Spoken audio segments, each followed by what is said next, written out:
Hello and welcome to week 41. Another bit of a play around with it week. As you can see, I've done my flag. The reason that I've done it is because when I tried this out, there's no way I could demonstrate with it being so small. So I'm going to demonstrate with some thicker thread. So we're doing macrame.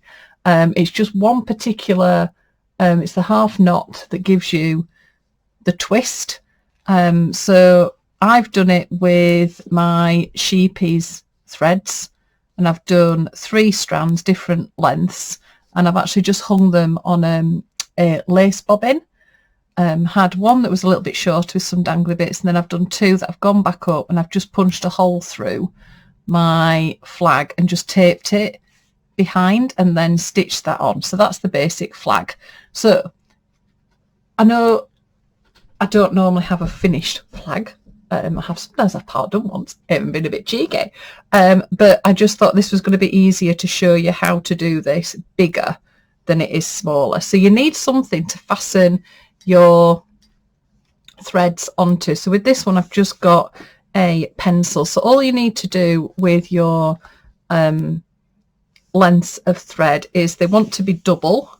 I've done mine, they're about an arm's length, and it's doubled over, and you just get the loop and you just open it up and pull that through. So you create, or just create a loop and just pull it through. So you're just popping those on. So you need 2 double lengths. This is actually macrame string that I've got, and it's a basic stitch, not stitch, macrame technique, I suppose you can do it. So your outside threads, these are the ones that you're going to work with, and this one in the middle doesn't move. So I wrap it around the bottom of the desk and just lean against it so that I know that's going to stay fairly tight. I've just got it in 2 cup handles because this was the only way I could think of doing it actually onto my desk. So you're always going to work from one side. So I'm left-handed, so I'm going to work from the left-hand side. If you're right-handed, you'll work from the right-hand side. Okay? But you're going to do the same thing again and again and again. So take your outside string and you're going to lay that across the middle too. This one here comes across the one that's going across. Now this is the way you make the knot, and it's then going to come up through this gap here. So it goes underneath and comes up, so you create your knot.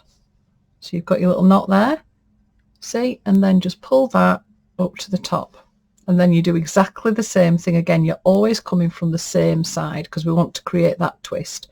So that goes over the 2 in the middle. Your outside one comes over that one and then goes underneath and up through the middle, and then you pull it again. So that goes over, this one comes over and then underneath, and then pull it. Now what's going to happen is it's going to start twisting over the top. That comes over the top, then that comes through the loop that you've made there, pull it up. So you're creating, when I was taught this with macrame, I said you're creating like the letter D. Obviously if you're right-handed you are creating a letter D. That one comes over and then comes through the letter D. And you're just going to keep doing the same thing. Now at some point it's going to feel like it's twisting over the top. So all you need to do is follow the twist round and just carry on always from this side. That one, over, under, and pull. And you want to try and get your knots that you're creating a fairly even tension. Which comes over and underneath, over, over, underneath. So do that again slowly. So I've got my D, bring this over the top of that one, and that comes up and through. So you can see it's twisting round again. So I'll just do one more, then twist it round, but then that thread that was on that side then becomes your left hand thread. So just make sure when you're doing this that you're always working from the same side. Create your letter D. This one comes over the top and then it goes underneath and comes out of that one there. Creates your little knot. D shape, over the top, that comes underneath. So it goes over, and this one needs to come that way. And you just keep going over, under, and underneath.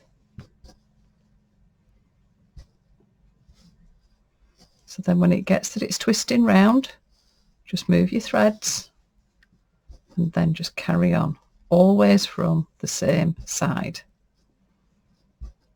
It might be that you know other macrame particular knots. You could go and have a look on YouTube or anything like that. I just thought we'd cover one. Main reason for this is I've got a student at school this year that did a whole thing to do with DNA, and because this looked a little bit like DNA, we ended up doing loads of this type of macrame with loads and loads of different types of threads. So you can sort of see the difference, the thickness in thread. And then it's got this really, really tiny, get something with a bit of a sheen on. It looks really, really pretty. So I've done 3, and that's just forming my flag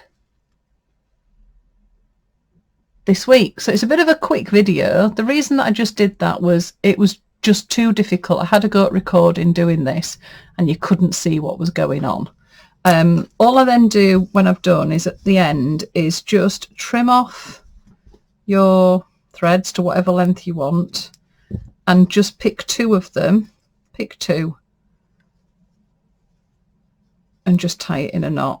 It just stops it from coming undone. It wouldn't come undone anyway, but just tie it in a knot. And there we have it. So that's week 41, probably the quickest video that I've done. Can't wait to see people's interpretations. This would be great, again, done in maybe variegated threads, so you've got loads of different colours, whatever it is you fancy doing. So happy knotting, week 41, and I will see you again, same time, same place next week. Mwah. See you later.